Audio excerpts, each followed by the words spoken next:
안녕하세요. 위젤라TV 시청하는 여러분들 반갑습니다. 우리는 모두 누군가의 외계인이었다. 어느 별에서 왔니? 김현경 작가님과 함께 애니어그램 이야기 나누고 있는데요. 오늘은 애니어그램으로 바라보는 리더십 특강이라고 보시면 될 것 같아요. 지금 일부 너무 재밌었다고 댓글창에 댓글 많이 날려주셨는데 감사하고요. 재밌어요. 댓글창에 조용히 계시다가 쉬는 시간에 댓글을 폭탄을 던지셨어. 감사합니다. 네. 그래서 저희 2부에는 또 1부에 저희 8번, 1번, 3번 리더 얘기 나누었는데 기억력 되게 좋으시네요. 그 정도는 해야죠. 제가 단기 기억력으로 대학 갔는데 부럽습니다. 한 달 공부해서 지금 대학을 갔는데.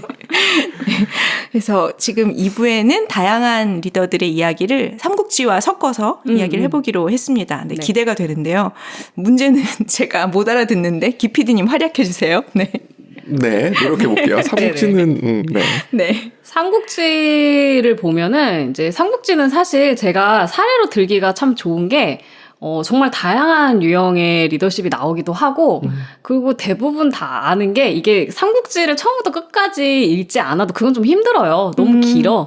그래도 이게 뭐 게임이라던가, 또 영화도 많이 되고, 너무 유명한 이야기라.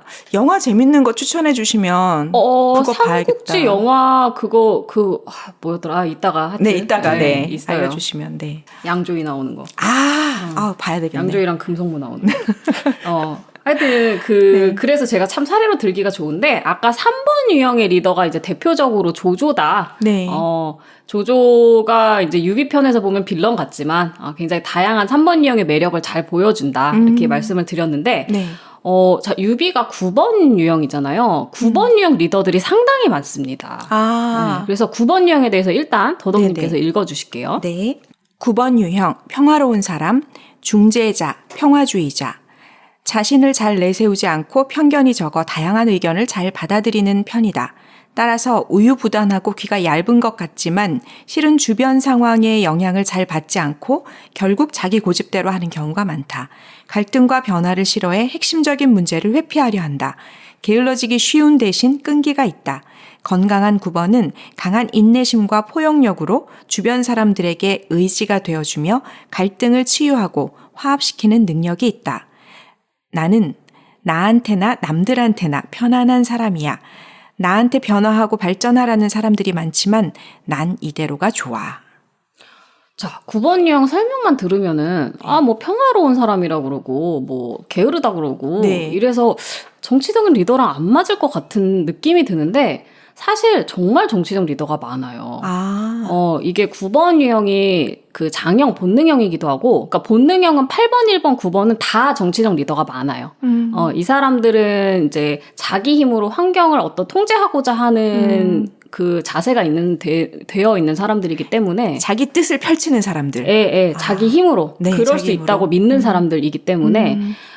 그래서 그렇기도 한데 또 9번 유형의 리더십은 독특한 게 제가 그 9번이 근데 9번들이 나서는 사람들은 아니거든요, 사실. 그런데 9번이 어떻게 리더가 되어가는지 제가 그 우화로 설명하는 그 항상 쓰는 우화가 있는데 그게 그거예요. 동물나라에서 이제 서로 대장이 되겠다고 싸움이 붙었는데 사자랑 호랑이랑 싸우고 있었어요. 사자랑 호랑이는 아마 3번이나 8번일 거예요. 둘이 이제 피가 터지게 싸우고 있었는데 너무 이제 승부 안 나는 거야. 너무 피해가 커. 그러니까 이제 중재에 나서서 다른 동물들이. 그래서 자, 너희들은 싸움을 하지 말고 그만하고 뭐 이러다가 사자가 이긴다 한들 호랑이가 따르겠냐. 이러다 다 죽어. 그렇지. 이러다 다 죽어. 그렇죠. 그래서 차라리 그냥 착한 애를 리더를 시키는 게 어때? 그렇게 했어. 근데 착한 애를 누구를 시킬까? 보니까 토끼를 시키긴 좀 그렇잖아. 아무리 그래도. 그래서 듬직한 거북이가 옆에 있었어요. 거북이는 그래도 뭔가 우습게 볼 수 없는 그런 게 있잖아요. 그래서 거북이한테 너 리더 할래? 이러고 물어봤어요. 근데 만약에 거북이가 5번이었으면 안 해. 싫어. 너희들끼리 죽던 말던 알아서 해. 난 힘들어. 난 그건 아닌 것 같아. 다른 사람 시켜 이랬을 텐데 만약에 거북이가 9번이었으면 알았어. 내가 할게. 사실 하고 싶었어. 사실 하고 싶었어요. 근데 9번들은 리더를 보통 그런 식으로 돼요. 하고 싶었어도 처음부터 나서지 않아요. 시키면? 근데 시키면 하고 싶었으니까 하는 걸 정말 하기 싫으면 누가 시킨다고 하냐고요. 안 하죠. 약간 9번들이 자기의 그런 욕구 같은 거를 본인도 잘 모르는 경우가 많거든요. 왜냐면 귀찮아. 싸우기가 싫은 거야. 그게 게을러서 귀찮은 게 아니라 갈등을 싫어하거든요. 9번들은. 근데 그래도 9번들은 그러니까 통합적인 리더가 돼요. 갈등을 싫어하니까 싸우는 게 싫고 내가 리더가 되면 다 같이 사이좋게 지낼 수 있을 텐데 라는 자신감이 또 있어. 9번들이. 저렇게는 안 할 것 같은데? 못됐다. 3번이나 8번 같은 애들. 난 착한 리더가 돼야지. 요런 마인드가 또 있어요. 9번들이.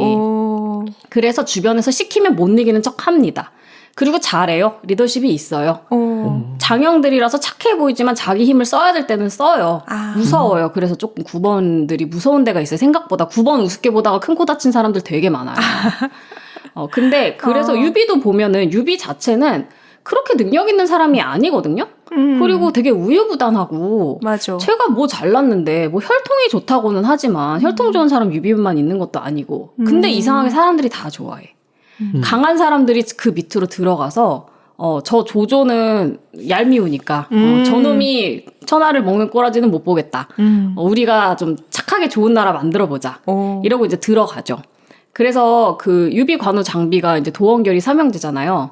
관우가 1번이고 장비가 8번이에요. 그래서 189 장형 삼형제가 되겠습니다. 사례로 네. 들기 너무 좋아요.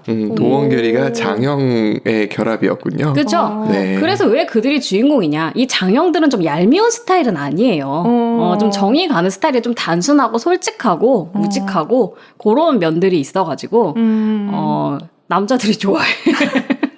그래서 남자들이 덜 얄미워해. 삼국지를 그런 그렇구나. 유비를 좀 남자답거든. 일반적인 의미에서. 맞네. 그 남자답다는 의미가 그 힘이 뭐가 딱 받치고 있어요. 남자답다는. 약간 막 겉모술수 이런 거, 뭐 그런 거 남의 없고. 시선 이런 거 신경 안 쓰고 좀 자기 뜻대로 밀고 나가야지 좀 남자다운 느낌이 들잖아요. 맞아.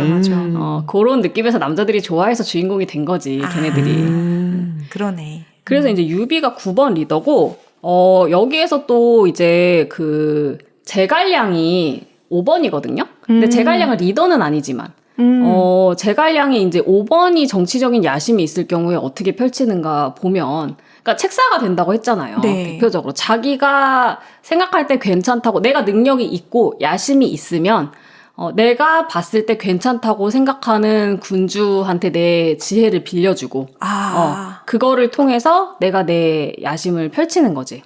그래서 제갈량이 5번이라고 제가 예를 많이 드는데, 막 이게 5번들이 보통, 5번 유명한 사람들은 보통 학자들이나, 약간 좀 천재적인 사람들이 많아서 5번이 천재라고 생각하고, 저는 공부를 못하는데 왜 5번 아니겠죠? 이러는데, 전혀 아니에요. 전혀 아니고, 5번이 유명해지려면 그 길밖에 없는 것 뿐이야. 그래서 뭐 아인슈타인 뭐 이런 식으로 그런 사람만 맞아요. 유명하구나. 그리고 뛰어난 학자라고 해서 책사라고 해서 다 5번인 건 아닌데 네. 제갈량은 제가 봤을 때 5번 맞아요. 그래서 그 사람을 이렇게 보면은 뭐가 없어요. 감정적인 부분이 하나도 없어. 그냥 뭐 많이 드라이하네요. 소설에서도 드라이하게 나올 정도면 진짜 드라이한 거다. 맞아요. 기피디님 그럼 평소에 그 소설 읽을 때 제갈량이 참 마음에 드셨나요? 제갈량? 괜찮은 인물이죠. 그러니까. 그렇죠.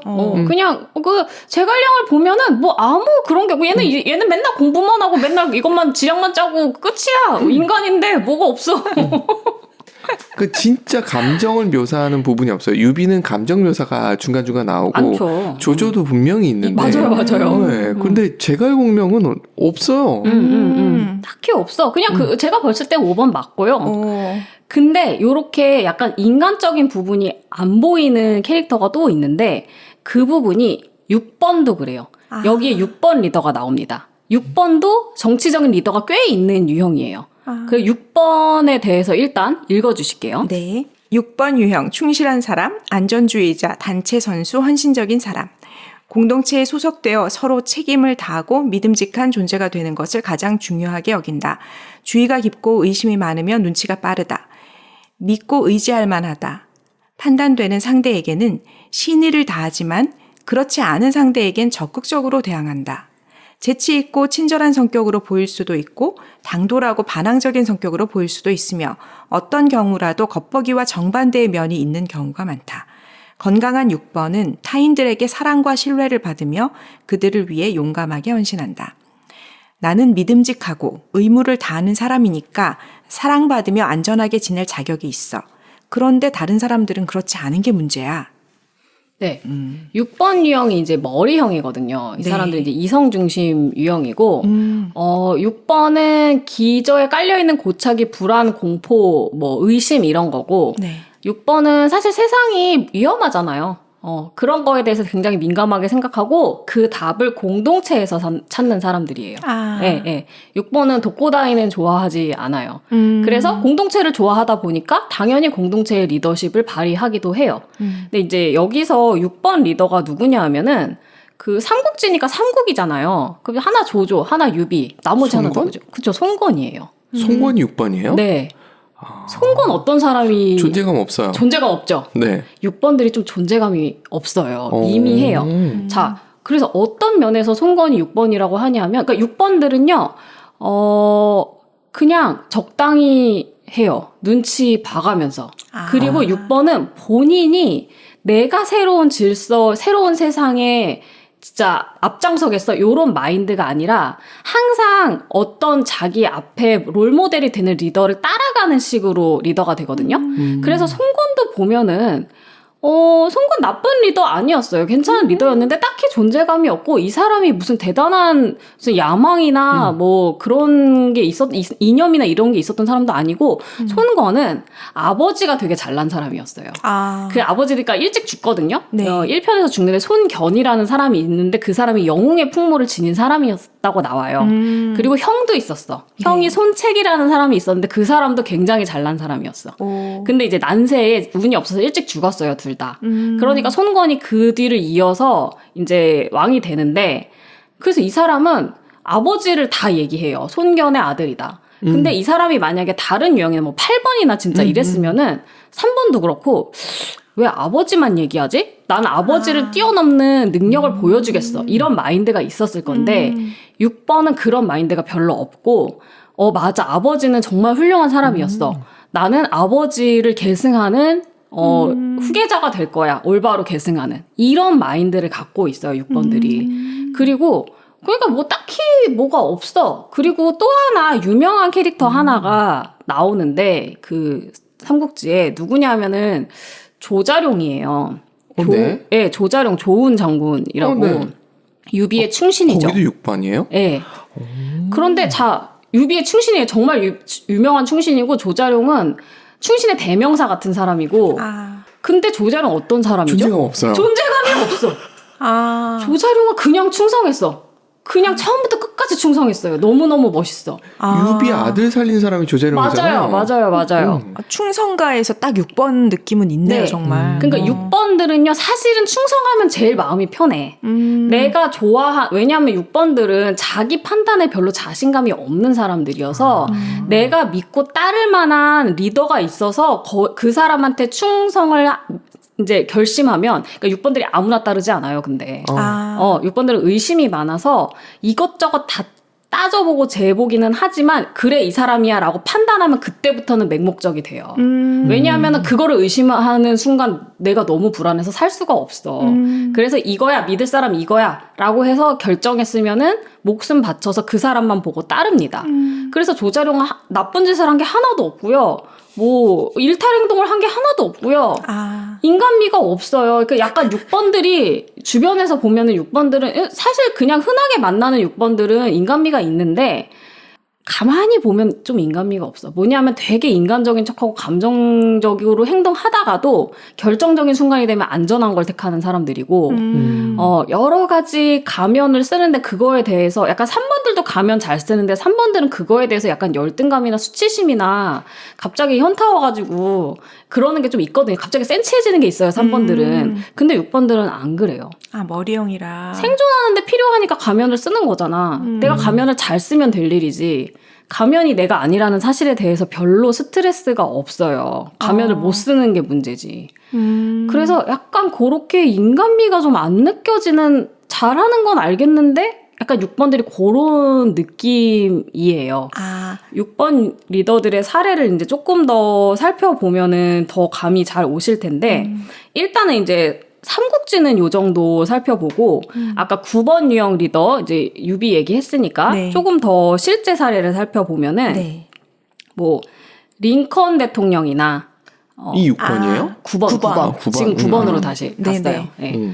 링컨 대통령이 9번이고, 그 링컨 대통령도 결국엔 통합의 리더였잖아요. 맞아요. 남북전쟁을 끝낸 사람이니까. 네네. 그리고 아니면은 최근 가장 지금 현재 대통령 바이든 대통령도 바이든 대통령이 9번인데 그분이 대통령이 돼가지고 제가 좀 9번 리더를 설명하기가 쉬워졌어요. 왜냐하면 그 사람도 보면은 그 사람의 그 정치 역정을 살펴보면은 되게 좀 9번들이 대기만성이 많아요. 처음부터 나서는 스타일은 아니고 딱 봤을 때 되게 잘났고 되게 매력 있는 스타일은 아닌데 사람이 좋아 보여. 그리고 굉장히 꾸준하고 끈기가 있어. 바이든 같은 사람은 오바마 때부터 부통령했던 사람인데 오바마는 잘났잖아요. 누가 봐도 특별하잖아 그 사람은. 네네. 그 사람 3번이거든요. 오바마는 3번이에요. 그 오바마 같이 그렇게 나이도 새파랗게 어리고 흑인이고 그러게. 하는 사람의 부통령으로 하면서도 이 사람은 전혀 자기를 내세우고 그런 게 없이 충실하게 보좌 노릇을 하다가 이제 트럼프가 나타나서 트럼프는 8번이죠. 네. 파괴자는 8번.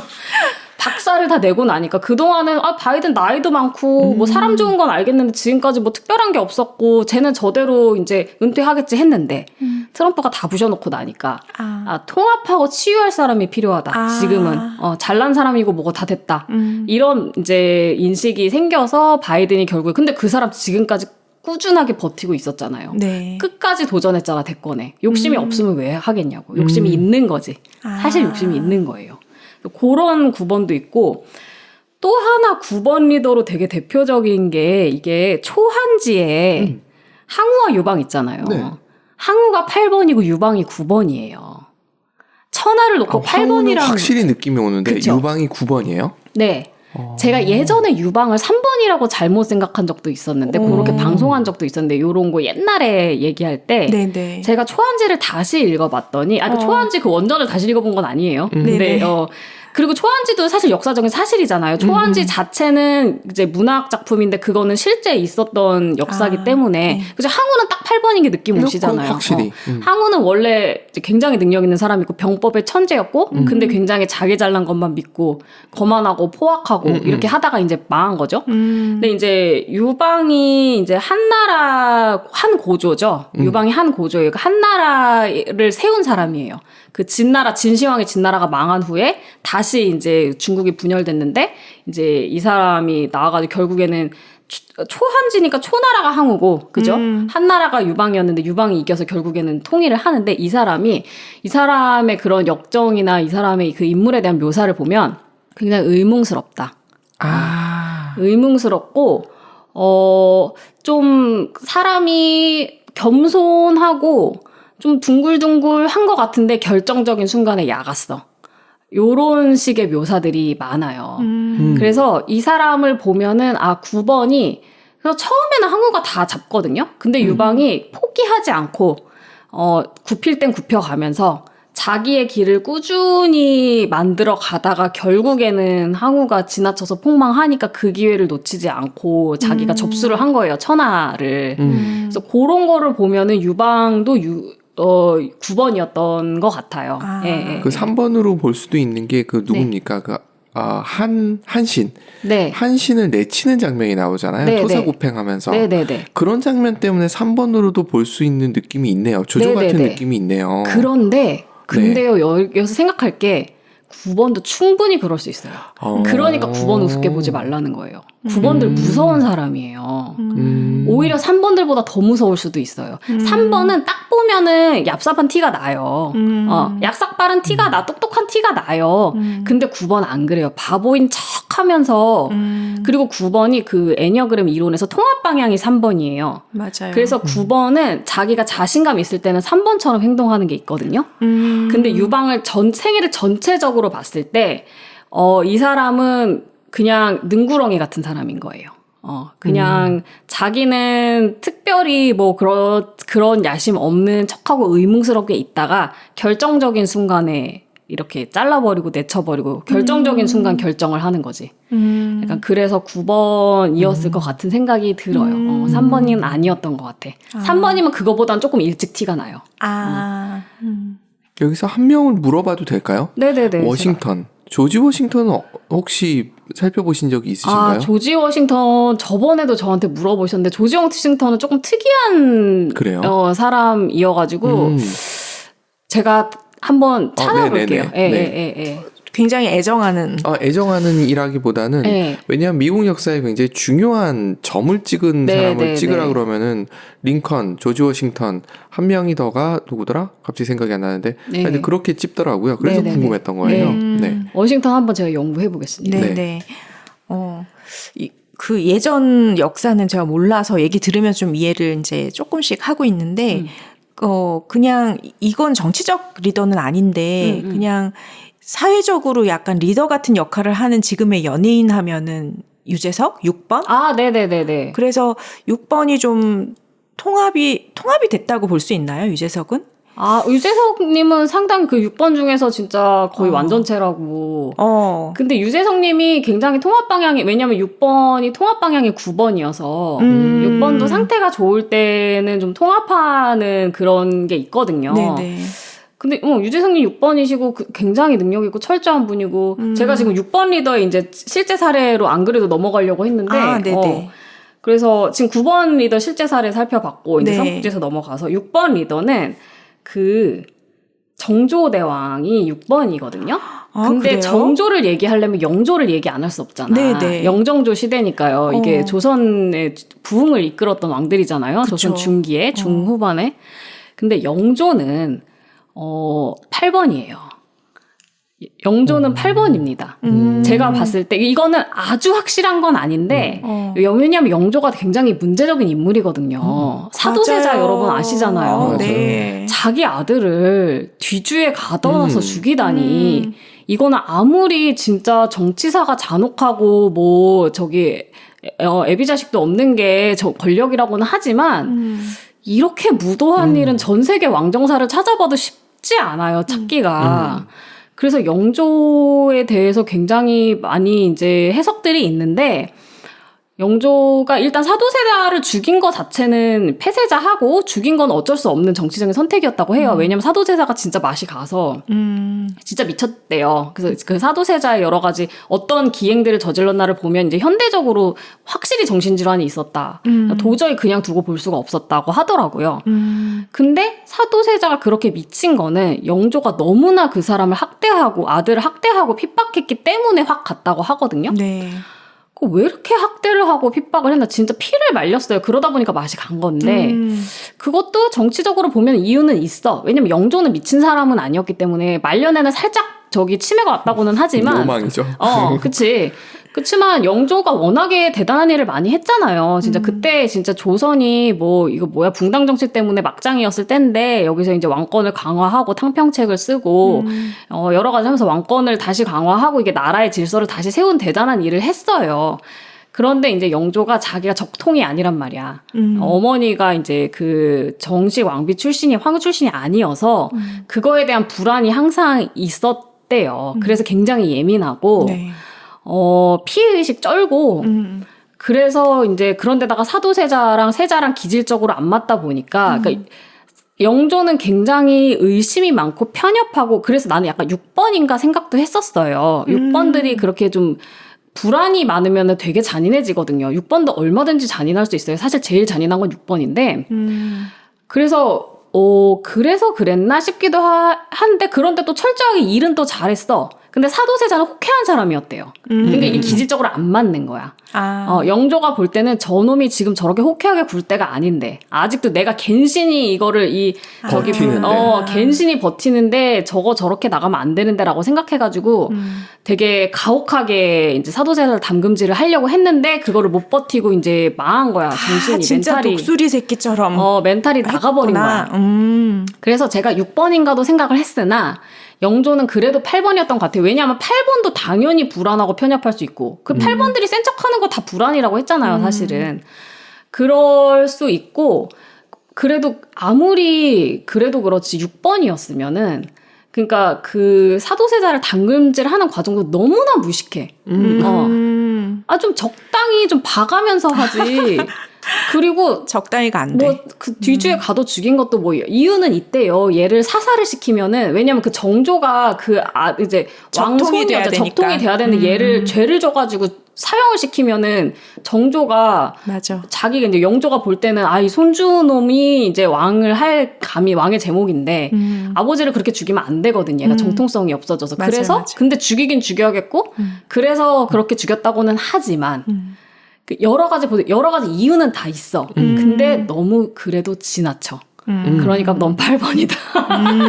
약간 저는 그렇게 결론을 내렸는데, 여러 가지 봤을 때, 그리고 이 영조를 그린 여러 가지 이제 있잖아요. 뭐 문학작품도 있고, 영화도 있고. 거기서 영조는 다 8번처럼 나와요. 그러니까 8번은 딱 보면 무서워요. 되게 위압적이고. 근데 6번들은요, 6번도 얼마든지 잔인한 독재자가 있을 수 있는데, 6번들은 보면은요, 무서운 6번들은 쎄하거든요. 느낌이 쎄한 게 있어. 근데, 히틀러 6번 맞아요. 히틀러가 6번이에요. 히틀러가 대표적인 6번 독재자예요. 6번들은 보면은 무서우면 쎄한 느낌인데, 영조는 그런 느낌이 아니라 그냥 보면 무서워. 굉장히 위압적이고, 카리스마 있고, 8번이 무서운 사람은 진짜 만나면, 와, 진짜 한 대 나를 눈앞에서 후려치겠다라는 느낌이에요. 근데 6번은 그런 느낌이 아니야. 저게 뒤에서 칼로 쑤시겠는데 이런 느낌이지 눈앞에서 때릴 것 같은 느낌은 아니에요. 그러니까 6번은 사람을 학대하고 싶어도 내가 볼 때는 그거보다는 훨씬 교묘한 방법을 썼을 것 같고 사실 학대하려고 학대한 것도 아니에요. 영조가 사도세자를 잘 길을 들이려고 한 거야. 근데 너무나 그 방법이 무식했어. 그런 걸 보면은 8번이었을 거라고 저는 생각을 해요. 근데 정조가 6번이란 말이에요. 정조가 6번이었으니까 거기서 살아남은 거예요. 6번은 눈치가 있고 물론 그것도 능력이 뒷받침돼야지 되는 거겠지만 정조가 왜 영조가 정조를 점 찍었냐. 영조는 자기가 질서를 만든 사람이에요. 네. 그러면 그거를 잘 이어갈 후계자가 필요하지 자기 쪼대로 하는 사람은 필요 없었던 거야. 그러니까 사도세자가 마음에 안 들었던 거지. 근데 정조는 딱 보니까 얘는 눈치도 빠르고 똑똑하고 성실하고 그게 바로 6번 리더의 자질이거든요. 그래서 정조를 보면은 이 사람 굉장히 성실하고 철저하고 근데 되게 그러니까 치밀한데 되게 불안해요, 이 사람이. 불안이 많아. 예, 굉장히 불안한 사람이고 최근에 옷소매 붉은 꽃동 드라마 때문에 정조가 갑자기, 또 여기는 그걸 모르시네. 그걸 못 봤어. 그걸 못 봤어. 우리는 그걸 봤지. 현빈의 정조를 봤지. 현빈의 정조. 등근육 정조. 그렇구나. 근데 이 옷소매 붉은 꽃동은 저도 사실 그 드라마를 본 건 아닌데 그 드라마 로맨스예요. 네. 그래가지고 이제 정조가 의빈 성씨라고 궁녀를 정말 평생 일심으로 사랑을 했대요. 실제 사건이거든요. 그래가지고 갑자기 정조가 국민 스윗가이가 됐는데 그 끝동이 그 끝동이에요? 이게 너무 지고지순한 거야. 순해본 거야. 근데 그거는 다 사실이었어요. 다 써있어요. 근데 이 의빈성 씨가 계속 거절을 한 거야. 왕의 승은을 계속 거절을 했어요. 그래서 뭐 왜 그랬냐? 그거는 잘 모르는데 그럼에도 불구하고 평생 사랑해서 결국에는 결혼을 했고 후궁이지만 뭐 죽고 나서도 일찍 죽었어요. 민성 씨가. 근데 그러고 나서도 이제 정조가 못 잊었다고 해요. 근데 약간 그런 것도 보기에 이 6번들이 불안이 심한 사람이어가지고 그거를 누군가한테 의탁을 해야 돼. 세상에 누구 한 명이라도 내가 완벽하게 믿고 의지할 만한 사람이 있어야지 돼.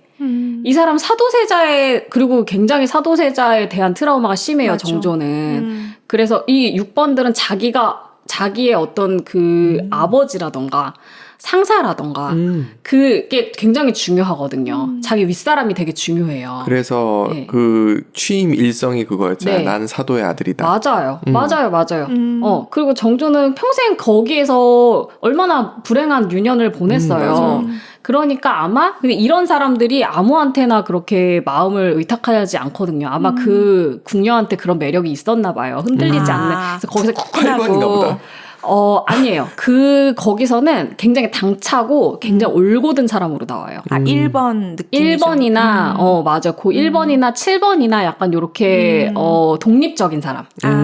왕위 승은 준다 그래도 저는 별론데요? 싫은데요?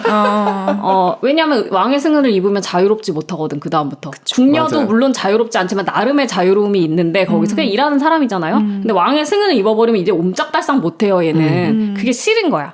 뭐, 그래서 거절했는지 뭐 그런 거는 안 써있지만, 정사에는 안 써있지만, 뭐, 그리고 그것도 그렇고, 정조는 아무튼 정조를 다룬 여러 가지 그런, 이제 뭐, 문학작품이나 뭐, 영화나 이런 데서도 거의 6번으로 나와요.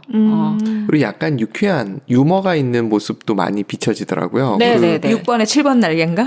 모르겠어요. 그럴 수도 조선명탐정 있고. 그에도 나오는 왕이 정조잖아요. 네네. 그리고 저희 컬러풀 히스토리 해주시는 분이 정조를 좋아하더라고요. 그래서 왜 좋아하냐 그랬더니 크크크의 원조래요. 그걸 한문으로 가가가가를 써놨는데 그게 웃음을 표현한 거라 그러더라고요. 약간 센스가 있는 사람이었구나. 네네. 그렇다는 얘기를 하더라고요. 근데 6번들이 또 그런 멤버들이 또 있더라고요. 완전 있죠. 네. 개그맨 중에 6번 진짜 많고 이게 머리형들이라 이렇게 딱 센스가 있는 게 있어요. 웃긴 것도 좋아할 수 있고 근데 그리고 왜 정조를 보면 정조가 여러 가지 개혁군주였잖아요. 정치를 잘했어요. 일찍 죽어서 그렇지. 근데 정조에게 항상 나오는 게 문체반정이라고 정조가 사실 되게 보수적인 사람이었다 이거야. 사실 개혁군주가 아니었다는 거야. 그 당시에 이제 18세기고 이래가지고 새로운 문물들이 막 쏟아져 들어왔어요. 중국을 통해서 유럽의 서학이나 이런 것들이. 그러면서 이제 그런 것들이 유행을 했는데 정조가 그런 거 아주 극혐했대요. 필요한 부분은 받아들이지만 특히 이제 문체라고 해가지고 새로운 문체, 그러니까 새로운 학문이나 사상은 그러니까 이게 필요한 기술 같은 건 받아들일 수 있는데 새로운 철학이나 사상은 필요 없어. 그런 거는 이 왕조의 질서를, 조선 왕조의 질서를 어지럽히는 거야. 이래가지고 그런 새로운 말투도 못 쓰게 하고 무슨 되게 유명한 학자들이었는데 쉬는 시간에 소설 좀 봤다가 경을 치고 소설 같은 건 보면 안 된다는 거야. 이건 들어온 거 악한 거라는 거지. 그래서 정조는 사실 되게 보수적인 사람이었어라는 생각보다 개혁군주가 아니었어라는 평이 있는데 그것도 너무 6번 같은 게 그러니까 정조는 이 조선 왕조 시스템을 고쳐 쓰고 싶었던 거지 개혁하고 싶었던 사람은 아니에요. 새로 만들고 싶었던 사람은 아니야. 지금까지 잘 작동을 해왔잖아. 망했던 거는 잘 못 썼기 때문이지. 그러니까 그거를 영조가 고쳐놓은 거를 제대로 마무리를 지어서 잘 고쳐서 재기능을 하게 하고 싶었던 거지 새로운 무언가를 만들고 싶었던 새로운 시대에 맞춰가지고 뭔가를 만들고 싶었던 사람은 아니라는 거예요. 근데 그것도 너무나 6번 같은 거고 보세요. 이 6번 리더들은요 다 뭔가 레퍼런스가 있어요. 영조가 있으니까 정조가 있는 거고 아까 손권도 손견이 있으니까 손권이 있는 거고 박정희가 있으니까 박근혜가 있는 거고 문재인이 있으니까 이재명이나 이낙연이 있는 거고 이런 식으로 다 뭐 아니면은 이건 성경 얘기지만 성경 속의 인물들도 다 역사적인 인물이니까 뭐 아브라함이 있으니까 이삭이 있는 거고 모세가 있으니까 여호수아가 있는 거고 다 뒤에 나온 사람들이 6번이거든요. 앞에가 다 레퍼런스가 있어. 그게 정몽주랑 차이네요. 그렇죠. 정몽준 레퍼런스가 없네. 그렇죠. 6번들의 리더들은 다 레퍼런스가 있어요. 그러니까 얘가 내 앞에 선임이 너무 잘못했으니까 난 저렇게 안 할래는 있을 수 있어. 근데 그것도 앞에 레퍼런스가 있는 거야. 그쵸. 아예 이게 잘못됐으니까 이거를 다 갈아엎고 내가 새로운 세상 한번 만들어 볼게. 이거는 6번의 자세가 아니에요. 그런 리더들이 없어요, 6번은. 충실하게 그러니까 6번은 좋은 앞에 레퍼런스가 있으면은 그거를 왜냐하면 그걸로 끝날 수 없잖아요. 이게 뭐가 하나가 시스템이 자리를 잡으려면 잘 다져야 되는 그거니까. 그래서 그런 거를 하는 사람들이 6번 유형이고 근데 요거를 또 잘할 수 있는 사람들이 아까 얘기한 것처럼 3번도 요런 걸 잘할 수가 있어요. 다져놓는 거를 3번들도 잘 할 수가 있어서 3번이랑 6번이 좀 비슷한 점이 있거든요. 좀 요령 있는 사람들이죠. 그죠. 그래서 제가 이제 이 역사적인 이야기 사례로 이제 마지막으로 뒤에 이제 부록이 있긴 한데 부록 전에 마지막으로 부록 전에 요게 이 일본사에 굉장히 재밌는 사례가 하나 있어요. 일본사는 우리나라 사람들이 잘 모르기는 하는데, 그래도 그나마 유명한 사람들인데, 근데 저는 일본사를 공부를 해보라고 굉장히 항상 말씀을 드려요. 왜냐하면 우리나라 일본이 되게 중요하잖아요. 맞아요. 진짜 밉지만, 근데 우리가 일본을 보면 사실 우리나라랑 비슷한 점이 많거든요. 뭐 사실 어족도 비슷하고 여러 가지로 비슷한데 이상하게 불편해. 이게 되게 비슷한데 다르면 더 불편하잖아요. 아예 다르면은 그런가 보다 하겠는데, 맞아. 그렇기도 하지만 사실 많이 달라요. 우리나라는 중국이랑 좀 오히려 더 비슷하고 역사적으로 경험이 시스템 네네. 같은 게 일본은 섬나라라서 되게 달라요. 역사를 공부해보면 해괴해 얘네들은. 왜냐면 중국사는 우리가 봐도 그렇게 낯설지가 않거든요. 그냥 네네네. 나라가 다른 거지 비슷비슷해요. 네. 근데 일본은 해괴합니다. 역사를 보면은 얘네 사실 천하 아직도 있는 것도 그렇고 역사가 좀 희한해요. 근데 섬나라들이 좀 그래요. 시스템 자체가 다른 게 있어서 왜 쟤네가 저렇게 우리가 불편한가를 보려면 역사적인 거를 보면은 쟤네가 저런 역사적인 경험이 있기 때문에 지금 저런 사고방식을 갖고 있고 그런 것들 좀 이해가 가는 면이 있는데 아무튼 일본 역사에서 정말 우리나라 이성기 이방원처럼 두고두고 얘네들이 진짜 울거먹는 그런 재밌는 역사가 있는데 그게 뭐냐 하면 일본의 이제 중세 전국 시대라고 그러니까 봉건이지. 그러니까 일본은 굉장히 중앙 집권이 좀 늦었어요. 우리나라는 사실상 맞아요. 고려 시대만 해도 중앙 집권이에요. 완전하진 않지만 기술적으로. 근데 얘네는 그 시대에 완전 이제 지방 정부가 다 마치 유럽의 봉건 시대처럼 이렇게 분열되어 있었는데 분권이죠. 네. 분열이라기보다는. 네네. 그게 이제 그래서 이제 영주들을 다이묘라고 했어요. 그 지방 영주들을. 다이묘. 다이묘들이 다 이제 각자 자기 동네를 다스리고 있었는데, 네. 요게 이제 막부 시대가 시작이 되면서 이거를 이제 누가 하나가 통일을 하는 거야. 요거 전국 시대를 끝내고, 이거를 막부로 통일을 해서 거기에 지도자는 이제 쇼군이라고 해가지고, 쇼군이 천황은 따로 있지만 천황은 옛날부터 허수아비였어. 상징적인 존재였고 쇼군이 실질적인 이제 중앙 집권 지도자가 되는 거죠. 고랬던 시대가 있어요. 이제 그러니까 전국 시대가 망하고 막부 시대가 세워지기 시작할 때 그때 영웅들이 있어. 그게 언제쯤이에요? 시기적으로? 시기적으로 언제냐 하면은 이 중간에 도요토미 히데요시가 나옵니다. 그 뒤에요? 지금 쇼군 나오는 게? 예. 전 도요토미 히데요시가 쇼군의 시작인 줄 알았는데 그게 아닌가 보네요. 어떻게 보면 시작이에요. 이 사람이 시작인 거는 맞아요. 그러니까 이게 이 전국 시대를 이 질서를 부신 사람이 오다 노부나가라는 사람이 있어요. 네네네. 아시죠? 네네. 이름 들어보셨죠? 네. 이 오다 노부나가라는 사람은 8번이었어요. 8번이 부셨어. 일단 그래서 이 사람도 병법의 천재였고, 이 사람이 그래가지고 전체를 싹 하고 자기가 통일을 거의 했는데, 암살을 당했네. 왜 암살을 당했을까? 지나쳐서. 사실 모른대요. 이유를 몰라. 그러니까 갑자기 측근이 배신했거든요. 뭐 잘못했겠지. 못되게 구른 거야. 그렇죠. 이거는 그래서 결국에는 그 암살한 측근도 자기가 정권을 못 잡고 그냥 달렸어요. 그러니까 이 사람도 철저하게 준비를 하고 내가 얘를 죽이고 내가 리더가 돼야지라고 한 게 아니야. 그냥 너무 원한에 차서. 그러니까 이거는 정말 몰라. 왜 죽였는지 아무도 모르지만 그런 건 아마 인간적인 감정이었겠죠. 그래서 아무튼 죽었어요. 그걸 접수한 게 도요토미 히데요시예요. 우리 도요토미 히데요시는 다 알지 우리나라 사람들. 그쵸. 임진왜란 일으킨 최고의 빌런. 그러네. 네, 이 사람이 3번이에요. 도요토미 히데요시는 100% 3번입니다. 이 사람이 이제 치워놓은 걸 싹 먹어버렸구나. 그쵸. 그런데 이 사람도 진짜 대단한 게 이 사람도 오다 노부나가의 가신이었고 천민 출신이었대요. 그랬는데 능력이 워낙 있었던 거예요. 맞아. 글을 못 읽었다 그랬어. 맞아요. 그래가지고 이 사람이 오다 노부나가 죽고 나서 이제 그러면은 그 뒤에를 정리를 해야지 될 거 아니에요. 그래서 싹 먹어버렸어요.